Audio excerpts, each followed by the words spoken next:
Evet, kansere bağlı ölüm oranlarının %21,7 ile arttığı gösterildi. Bu artış 2022'den beri var olan bir artış, son yıllarda arttı. Kansere bağlı ölüm sebeplerinin artışının sebeplerinden en önemli bir tanesi yaşlanmayla beraber kansere bağlı ölümlerin artması.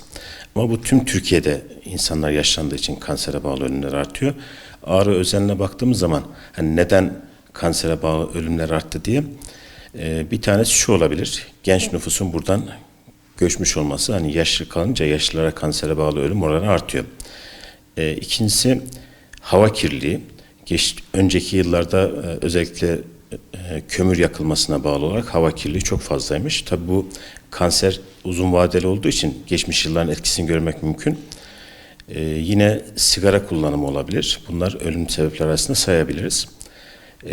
Hem Ağrı'da hem de Doğu Anadolu'da, daha doğrusu Türkiye'de en fazla görülen kanser tipi erkeklerde akciğer kanseri, kadınlarda meme.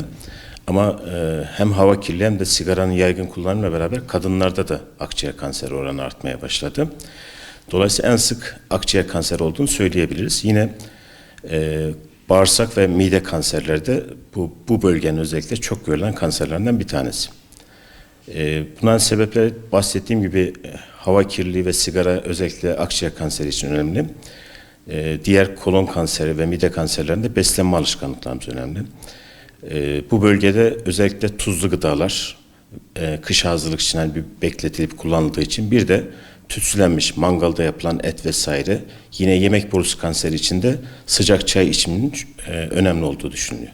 Kansere bağlı ölümler arttı. Bunların tedavisi bir başka problem ama önemli olan tabii kansere yakalanmamak. Bunun için risk faktörü bildiğimiz şeyler ortadan kaldırmak gerekiyor. Ağrı özelinde konuşursak doğalgaz kullanımının artması gerekiyor. Bir de sigara tüketimine yönelik hem halkı bilinçlendirmek hem de hem normal sigara hem de elektronik sigara kullanımının önüne geçmek gerekiyor.